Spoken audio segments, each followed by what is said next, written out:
antediluvianos. Bien, pues vamos por la séptima parte de los antediluvianos. Por fin han llegado los antediluvianos otra vez. Vamos a sacar una noticia aquí, donde vamos a ver cómo hay una presión contra la evolución. Veremos eso. El Confidencial. Dios está en racha, titulan. 30 científicos, entre los que se encuentran Richard Dawkins o Sir David Attenborough, han suscrito una carta en la que solicitan al gobierno de David Cameron que combata la enseñanza del creacionismo en las aulas británicas. Según los expertos, algunas fundaciones están abriendo la puerta a la difusión en las escuelas de la teoría del diseño inteligente, una doctrina que goza de gran predicamento en Estados Unidos y que no debería estar presente de ningún modo en las escuelas, y menos aún si se financian a través de fondos públicos. Para los firmantes, tales teorías no son más que la punta de lanza de un fundamentalismo religioso que amenaza la vida pública. Según Rafael Navarro Valls, que ya sabéis que era un señor que estaba precisamente de vocero en el Vaticano, catedrático de Derecho Canónico de la Universidad Complutense de Madrid, esa opinión suele proferirse desde el fundamentalismo laicista. Dice, es una calificación que nace de la ignorancia, ya que las teorías comúnmente aceptadas tampoco son tan sólidas como se pretende. Sí, como se ha dicho, se tardaron unos 2 millones de años en manipular una piedra para construir una lanza y medio millón de años más para pintar unos bisontes en las cuevas. Es solamente una teoría sujeta a comprobación decir que el azar produjo entre los años 12 a 15.000 a.C. un salto cualitativo que llevó al lenguaje en el hombre. Más razonable es entender, como ha dicho el Papa Ratzinger, que si la evolución no va acompañada de una razón creadora, no es posible explicar el orden en este mundo. ¿Veis qué bien quedan ellos? Evolución con creación, todo mezcladito y patam, para adentro. En todo caso, el asunto del creacionismo pone de relieve hasta qué punto estamos viviendo nuevas expresiones de ese enfrentamiento entre ciencia y religión que tan presente estuvo en el debate público del siglo pasado. Para Santiago Collado, físico, filósofo y subdirector del Grupo de Investigación Ciencia, Razón y Fe de la Universidad de Navarra, algunas personas siguen viendo la religión como un problema para la ciencia, especialmente cuando hablamos de algunos asuntos controvertidos, como es la clonación. Sin embargo, es sencillo entender que no se trata de cosas incompatibles. Según Collado, que la teoría del diseño inteligente no debe ser estudiada en las escuelas como ciencia, no implica que haya de excluirse también la posibilidad de encontrar una explicación a nuestra existencia desde la religión. Tan desorientado es tratar de demostrar a Dios con una fórmula matemática, como decir que la ciencia demuestra por completo que Dios no existe. Los extremos se tocan. Para Navarro Valls, el diseño inteligente, que es una hipótesis defendida por algunos grupos de fundamentalistas americanos, no debe confundirse con el hecho de que la religión católica acepte un Dios creador y personal. También hay creyentes que aceptan las teorías evolutivas sin menoscabo de su fe. Pues qué difícil es hacer eso, ¿eh? Aceptar teorías evolutivas sin menoscabo de la fe. Sin embargo, no entiende que enseñar dicha teoría sea inconveniente, siempre que se haga con los naturales matices aclaratorios para no confundir o malinterpretar los términos del debate. A pesar de tales argumentos, no parece que dichas doctrinas vayan a hacer acto de presencia en las escuelas españolas, ya que nuestros gobernantes comparten el punto de vista adoptado por el gabinete de Cameron. Los británicos no aceptarán ninguna propuesta de academia o escuela privada encaminada a la enseñanza del creacionismo en el currículo científico o como alternativa a las teorías aceptadas, ya que entienden que las creencias religiosas no deben aparecer en el espacio público, especialmente cuando nos enfrentamos a un contexto social en el que las manifestaciones fundamentalistas están creciendo, sobre todo las que provienen del islamismo radical. Creer o no en Dios es algo personal y, por tanto, se trata de un asunto que debe permanecer en el entorno privado. Ya estamos viendo cómo van preparando los terrenos para encajar cosas inencajables. Sin embargo, para algunos creyentes españoles esa idea no es aceptable y está mucho menos extendida de lo que parece.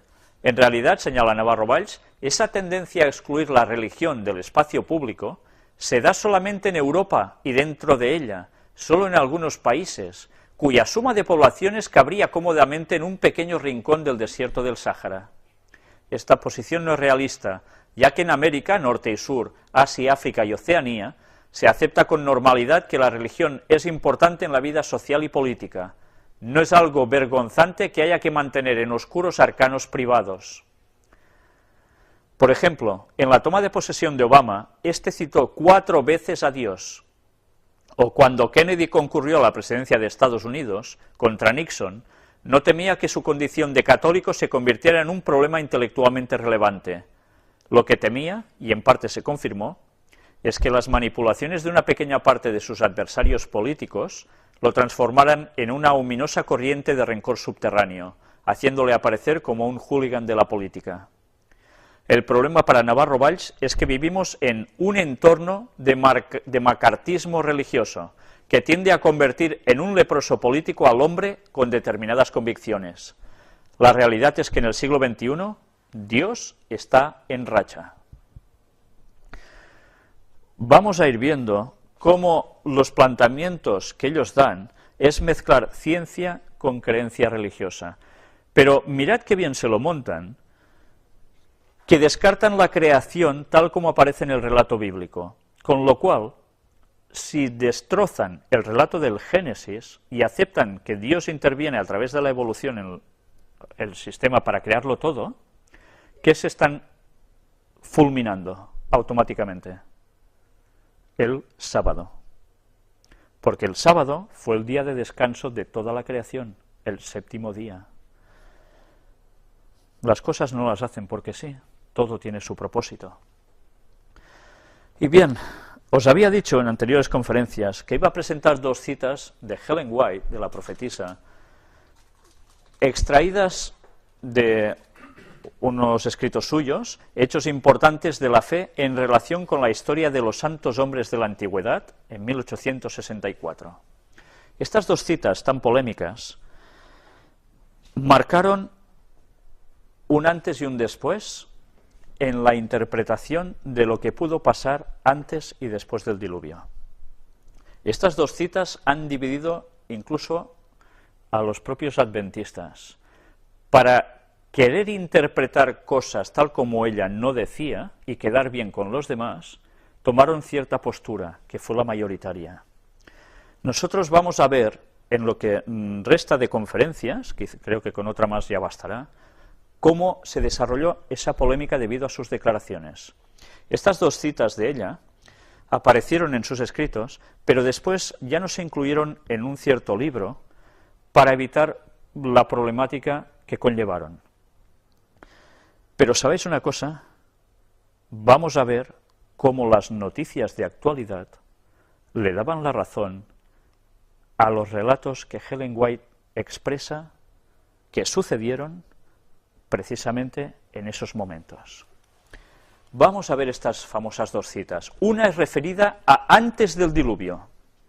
Sé que muchas personas las desconocen totalmente, y para otros que las conocen, vamos a ver si la interpretación que le daban era realmente correcta.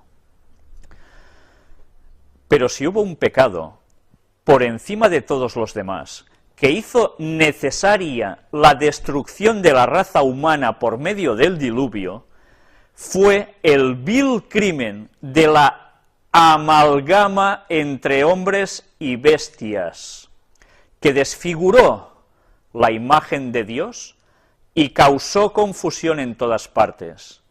Dios decidió destruir esa raza poderosa y longeva que había corrompido su camino delante de él. ¿Nos estamos dando cuenta de lo que ella presenta aquí? Dios decidió poner punto y final en ese preciso momento de la historia, no solo porque eran malvados y ya está, que lo eran y muchísimo, sino porque además jugaron a hacer algo en concreto. Y ese algo en concreto era amalgama entre hombres y bestias, que como consecuencia de esa mezcla entre hombres y bestias, la imagen de Dios, con la cual nosotros fuimos creados, la imagen, ¿qué es la imagen? Lo que vemos, ¿no? Nuestra apariencia. Se desfiguró la imagen de Dios en el hombre y causó confusión en todas partes. Dios dijo, hasta aquí habéis llegado.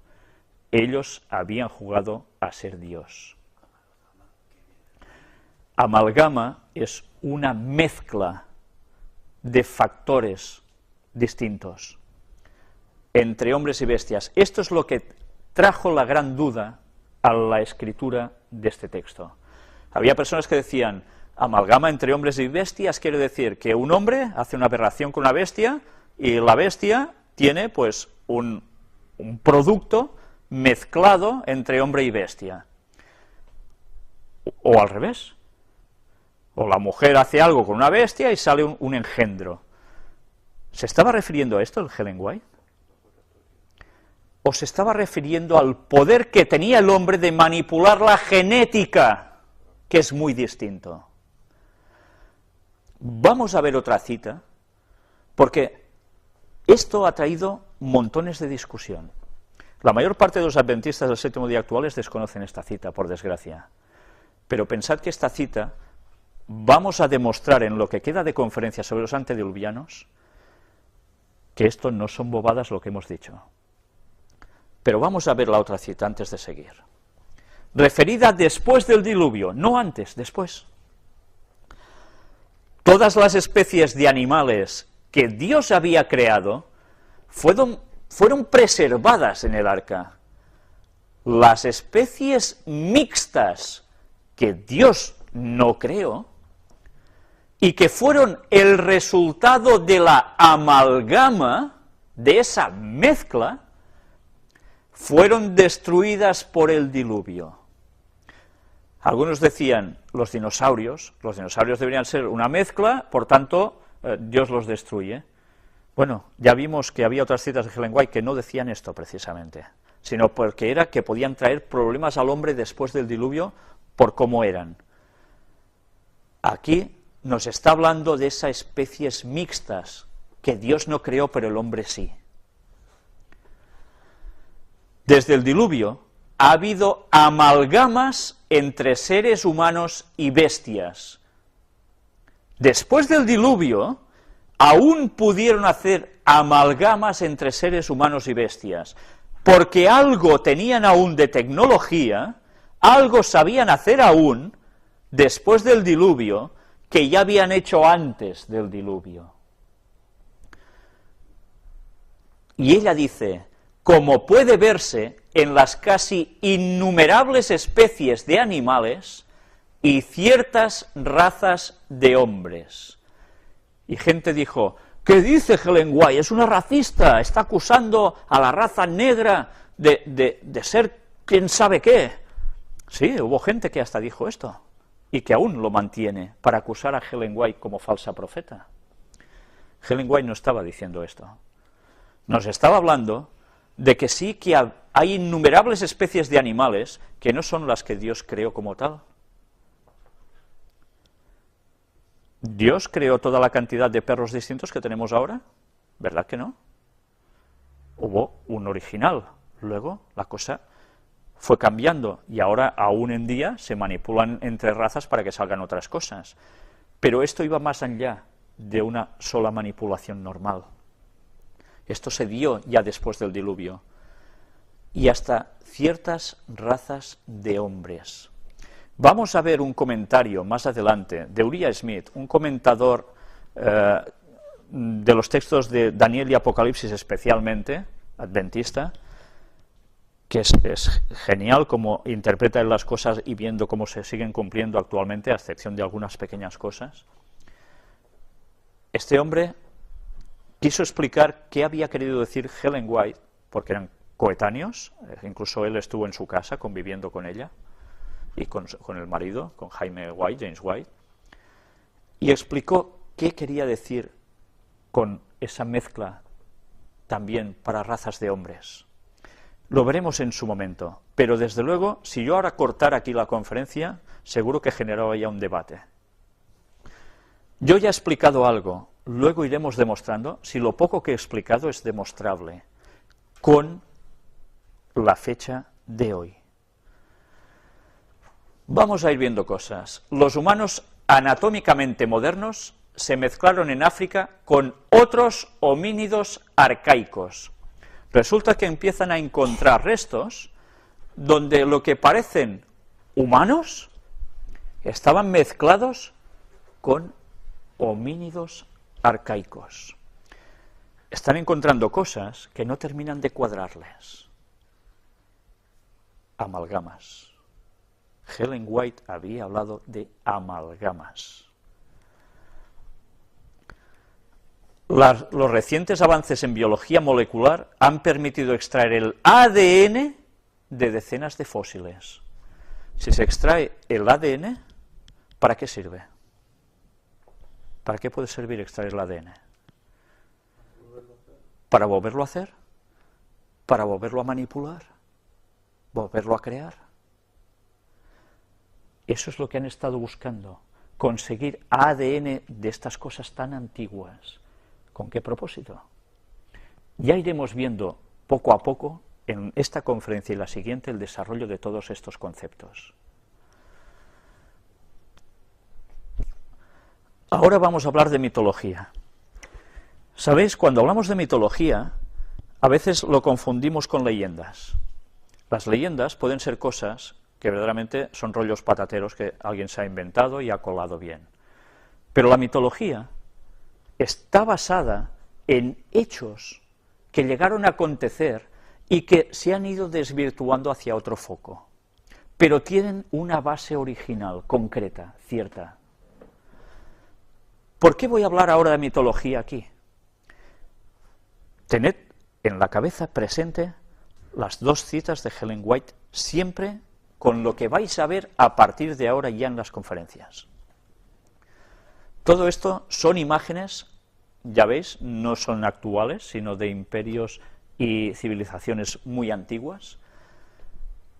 Yo no sé si veis algo extraño aquí. Veis a un señor que de su mano, de cada brazo, cuelgan dos leones, parecen ser, pero ¿qué hay aquí en sus pies, a cada lado? ¿Veis unos leones con alas y cabeza humana? Dijimos que esto era representación de ¿qué? Hubo un imperio que lo representó así, en la profecía, Babilonia. Esto era solo porque estas personas querían simbolizar su imperio con un gran poder como el león y con alas porque son muy rápidos conquistando y ya está. Sí, por supuesto. Pero esto respondía a mitología, a algo de un pasado remoto. Vamos a ir viendo más imágenes. No sé si veis aquí un hombre, también con un animalito colgando, y aquí que parecen que estén bailando los dos, no sé si un choti es un tango que deberían bailar, pero mirad la persona de la derecha. ¿Qué tiene en la cabeza?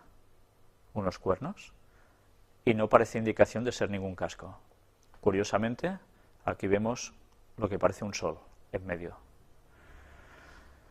Ya sabemos la simbología del sol para esas gentes, la adoración a su dios, Satanás, con distintos nombres, pero Satanás. Y todo esto formaba parte de ese entorno. Algo más. ¿Qué vemos aquí también? Uy, parece un dálmata, ¿verdad? Este perrito de la izquierda, pero un dálmata un poco extraño. Esto parecen dos alitas, ¿no? Un perro con alas. Qué cosas más tontas de dibujar tenían estos señores, ¿no? Inventarse un perro con alas. Vamos, también pintaría una vaca volando al final, ¿no? Bueno, pues ellos lo pintaron. Esta señora también tiene algo curioso en la cabeza, ¿veis? Era sencillamente un sombrerito, estos dos cuernos que le salen de aquí. Mitología egipcia, ya veis, una divinidad con alas. ¿Tiene su simbología? Por supuesto. Y aquí, este señor tan fuertote, él, con una pandilla de nabos colgando de la mano o algo parecido. ¿Pero qué tiene en su espalda? Alas. ¿Es un ángel acaso? No, no es un ángel. Entonces, ¿por qué tiene alas? ¿Mitología? Lo mismo de antes. Esta señora, con sus alas, alrededor, le salen de sus brazos. ¿Qué veis arriba? El ojo famoso, que todo lo ve. Todo esto vinculado a esto otro. Otra vez, la señora con alas. ¿Y aquí qué tenemos? Una imagen de Lilith. ¿Sabéis quién es Lilith? En una de las conferencias lo traté, y especialmente en la ampliación de la conferencia número 1, que no aparece como la serie del Gran Engaño, sino que se encuentran en las conferencias de Castellón y de Aluche, que lo podéis encontrar también en la página de WordPress del Gran Engaño. Lilith, esta señora, también, ¿qué tiene detrás? Unas alas. Y a sus pies aparecen unos buitos. Ya sabemos símbolo de qué, de Lucifer, porque la señora Lilith, ya sabemos su relación en la mitología, de que esta señora iba por las noches a coger, sé que hay niños por aquí también, iba a coger niños y hacía sus cosas. Pero bien, además, esta señora se dice que hizo algo más y era una sustitución o ser la sustitución de Eva, la mujer de Adán. No voy a adentrarme en eso lo podéis encontrar en esa conferencia, pero si relacionamos una vez más, esta señora aparece con alas y al lado los símbolos para Lucifer. Una vez más, la misma relación. Cosas de mezclas extrañas con el personaje de Satanás. Una vez más, señora con alas, por si no habíais visto bastante. Y aquí, parece que lleve algo en la mano este señor, tiene dos pies humanos, dos patitas, su cuerpo, sus manos normales, sus brazos normales, lleva aquí, no sé si, no lo veo bien en la imagen lo que es, pero ¿y su cabeza? ¿Su cabeza es humana? No, es como un águila, ¿no? Mitología. Más mitología. Símbolo solar, lo que tenéis arriba, pero ¿y abajo? Anda, ¿os acordáis de antes que hemos visto unos leoncillos con alas y con cabeza humana? Bien, podríamos hablar sobre los conceptos que se tienen sobre la mitología. La mitología da nombre a ciertos dioses que ellos adoraban, o no, depende, como lo vieran, ¿no? Pero que tenían grandes características que a ellos los sorprendían mucho y tenían unos propósitos que cumplir, estos dioses. Vamos a leer solo esto y luego seguiremos avanzando. Mitología egipcia. Durante la época predinástica, divinizaron aquellos fenómenos naturales que les desconcertaban o infundían temor, de los que no conocían la razón de su proceder. Asociaron estas divinidades con las características de ciertos animales y los representaron con forma humana, aunque conservando rasgos zoomorfos, o sea, de animal. El halcón en el dios Horus, el elevado, dios del cielo, el perro egipcio o chacal del desierto, el guardián de las necrópolis, Se convierte en un dios protector, Anubis, el cocodrilo del Nilo, un peligro constante, en un dios temido, venerado en la región del Fayum, etc. Además, les atribuyeron conceptos humanos, como la relación familiar, por lo que se formaron tríadas compuestas por un dios, su esposa y su hijo. Y también pasiones humanas, por lo que se les rendía culto dando ofrendas en los templos a cambio de favores solicitados o recibidos. Es interesante ver esas mezclas que ellos hablan aquí. Claro, desde nuestro punto de vista actual de científicos, claro, estos son propiedades que ellos ponían a sus divinidades, las mezclaban y tal, pero claro, todo esto eran rollos patateros, no existió. Pero es interesante ver cómo aquí ya aparece que también formaron tríadas. ¿Tríadas qué es? Tres, ¿no? Compuestas por un dios, su esposa y su hijo. Trinidad. ¿Satanás hemos dicho que inventa algo? No. ¿Satanás qué hace? Copia, plagia. Satanás, en todos estos cultos, que en el fondo se le rendían a él, lo que estaba haciendo era copiar, imitar, porque quería ser como la Trinidad que él ha visto en el cielo. Por eso tuvo que inventarse esas tríadas, porque una vez más quiere ser como Dios. Aquí tenéis las principales divinidades paganas, ya veis que son bastante extraños en sus formas, y aquí tendríamos una descripción que no voy a leer de cada uno de sus dioses, porque ya veis que tenían un montón, pero que es interesante que os vayáis quedando más o menos con las fotografías, esas extrañas mezclas de lo que eran. Aquí medio gato, medio persona. Bueno, ya lo vais viendo. No voy a pararme en cada uno de ellos, esto lo podéis parar en vuestras casas. Se da la explicación de cada dios, esa simbología que representaba, etcétera, etcétera. Es muy interesante de ver, porque cuando ya sabemos todo lo otro, esto ya no pensamos automáticamente que solo eran bobadas, en cuentos de viejas cerca del fuego, sino que había algo más. Bueno, aquí una curiosa imagen también, no sé si lo veis, que hay en cada lado de este señor que aparece aquí, los ojitos famosos. Pues bien, vamos a seguir avanzando. Vamos viendo más cosas, más dioses, hay para todos los gustos y todas las formas. Siempre lo que tienen en la cabeza ese disco solar de adoración a Lucifer en todo esto. Y así van pasando uno tras otro. Este muy gracioso, que parece Pepe Pótamo. Pues bien, ahí lo tenéis. Pero ahora vamos a hablar de otro tipo de mitología, que ya no es la egipcia. Y aquí tenéis las cuestiones griegas. El Minotauro. ¿Qué era el Minotauro? Un señor con cuerpo de hombre, pero su cabeza de toro. El laberinto de Creta y el tributo de Atenas. Y aquí también nos habla del Minotauro, nos va explicando más cosas. Toda la historia que ellos cuentan al respecto. La llegada de Teseo a Creta. Aquí también nos sigue explicando más cosas sobre el Minotauro, toda esa historia, las interpretaciones del mito, etc. Pero en la mitología también aparece Medusa, esta señora con una cabellera extraña, que esa cabellera son serpientes.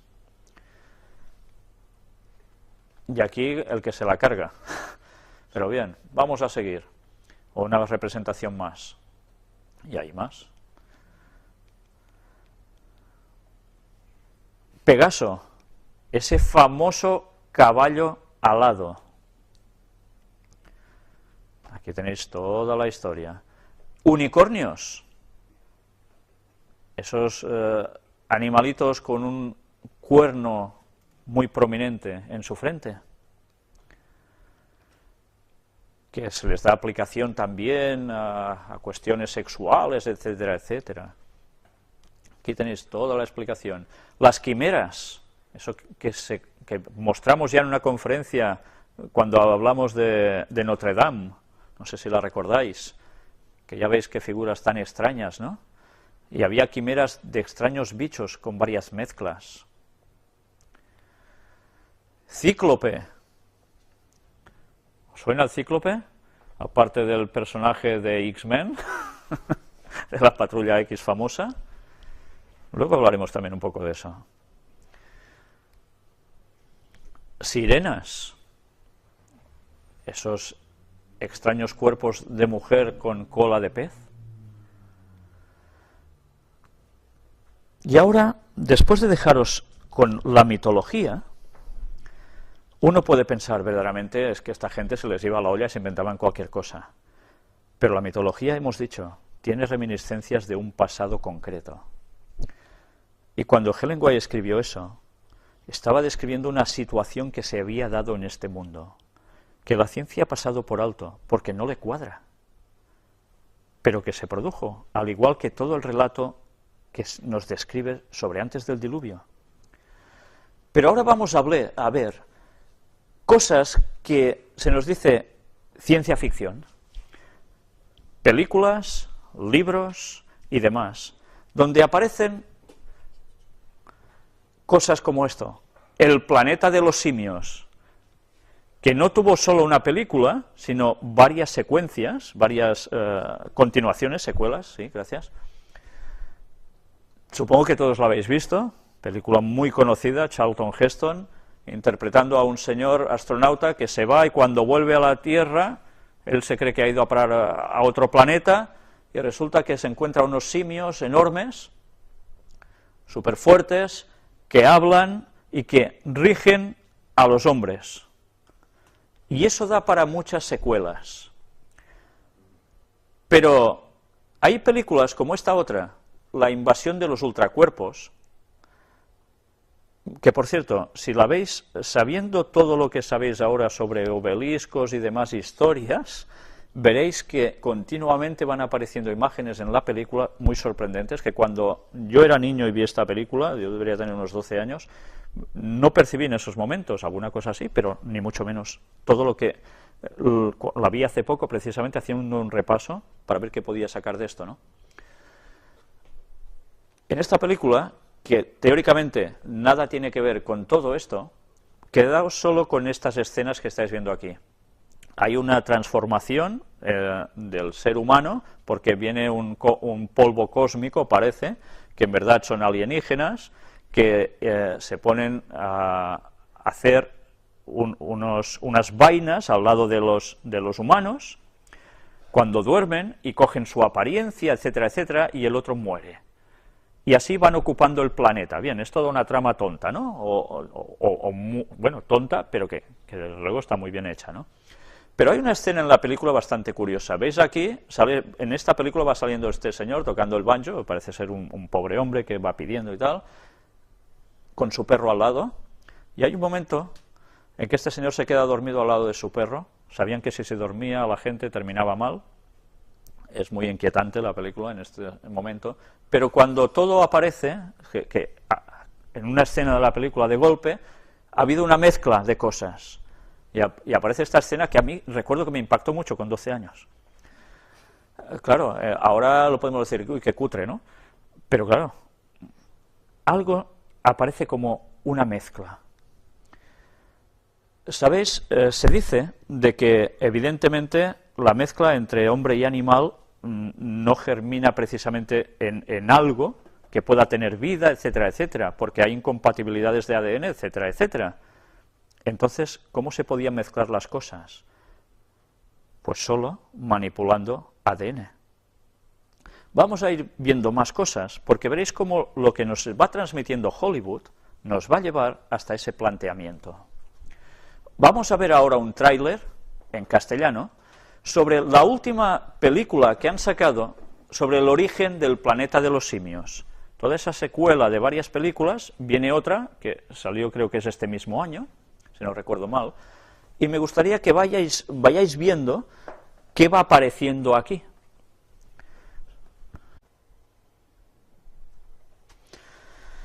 Si os habéis dado cuenta, aquí se habla ya de que hay una cierta manipulación, que provoca en esos simios que sean algo más que simios normales. Esto es ciencia ficción. ¿Sí? ¿Es ciencia ficción? Es curioso, y vamos a ir viéndolo a lo largo de estas charlas que quedan, cómo hay personas que están regulando a través de leyes que esto no se pueda llegar a hacer. El Vaticano ha sacado ya varios comunicados hablando sobre tipos de experimentos que pueden crear cosas extrañas. ¿Creéis que esto sale porque sí? ¿O esto se produce porque ya saben que eso se puede llegar a efectuar en un futuro? ¿O ya se puede llegar a efectuar ahora? Os vais a quedar sorprendidos cuando vayáis siguiendo toda la temática de la conferencia. Vamos a ver ahora el otro tráiler de la misma película en inglés, pero veréis que hay unas secuencias un poco distintas. Vamos a entrarla directamente. Si os habéis fijado, hay un momento, a partir de algunas escenas distintas, donde sale el letrero Evolution, evolución. Bien, quizás deberían percatarse los teóricos científicos de la evolución que muchas de las cosas que ellos encuentran y intentan dictaminar que eran ancestros del hombre, etcétera, etcétera, si supieran lo que Helen White escribió y lo que hemos venido mostrando en todas las conferencias, podrían darse cuenta de que hubo una amalgama entre hombres y animales que generaron especies extrañas. Y eso sí que no es ciencia ficción. Vamos a ir viendo aquí cómo explican la película. Es interesante porque cada una da matices distintos de cómo hay confrontaciones entre los seres humanos y este tipo de simios que mantienen una relación entre ellos. Claro, todo es ciencia ficción, pero ya sabéis que cuando Hollywood lanza los mensajes por algo es. Hay otra película muy curiosa, de Burt Lancaster, La isla del Dr. Moreau. Y es otra película muy curiosa, donde también se habla de una extraña mezcla entre seres humanos y animales. Y esto tiene sus años ya. Tenemos otra película, La mosca, no sé si recordáis, un científico que se quiere trasladar de un lugar a otro y lo hace con la desmaterialización y componiéndose en otro lugar. Y se le cuela una mosca dentro en ese momento y la que lía, ¿no? Ya os imagináis lo que sale. Pues bien, sale también una mezcla entre humano y mosca. Esta película ha tenido más versiones.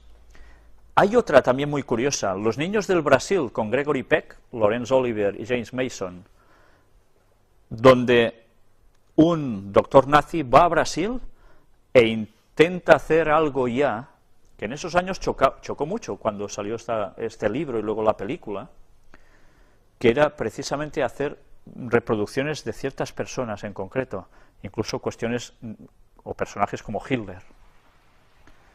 Todo en plan reproducciones, ¿no? Clonaciones. Frankenstein también, o el moderno Prometeo. Esa extraña mezcla entre varias cosas y hacer una de sola. Es interesante, si podéis parar y leer en vuestras casas todos los argumentos, porque son muy interesantes para que empecéis a asimilar mejor una cosa con otra. Yo, por falta de tiempo aquí, evidentemente no puedo pararme a esto. Se hizo la película también, que también causó con Boris Karloff, el famoso Boris Karloff, estragos. Pero antes hemos hablado de ADN. Hubo una película que también nos hablaba de que en un cierto lugar alguien hizo algo con eso y empezó a crear, ¿qué? Dinosaurios otra vez, como los de antes, Ya sabéis que toda la trama se lía con esto y van teniendo sucesión también estas películas. Pero el ADN, siempre el ADN ahí presente para manipular las cosas.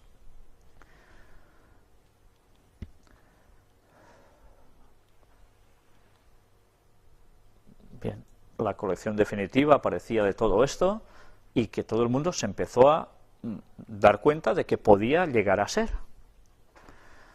Ellos van preparando nuestras mentes a través de la ciencia ficción con cosas que tienen que ir aconteciendo. Y cuando nosotros vamos asimilando estos conceptos, lo vamos asimilando como algo normal. Había unos cómics de los cuales ahora se hacen película, como por ejemplo X-Men, que son también unos mutantes con poderes muy distintos. Ya no os voy a contar la película porque si no la habéis visto ya sabéis de qué va, y si no ya sabéis dónde podéis ir, a mí que me explicáis. Pero bien, ya sabéis que esto apareció también como cómics Marvel, de hace muchos años atrás, y ahora están triunfando en televisión personajes que tienen unas ciertas cualidades o capacidades porque también tienen mezclas extrañas. Bien, yo quería dejaros sencillamente con este concepto, del cual después nosotros iremos profundizando y mostrando también cómo la ciencia actualmente puede llegar a hacer lo mismo ya que el mundo antediluviano y el mundo justo posterior al diluvio. Los hijos de Adán parece ser que no entraron con una mano en cada bolsillo. Pues bien, quiero dejaros aquí para que tengáis presente esto y os vayáis preparando para la próxima conferencia, si Dios quiere, sobre los antediluvianos, en la cual espero terminar, a menos que las noticias nos vuelvan a desbordar. Muchas gracias por vuestra atención. Hasta la próxima.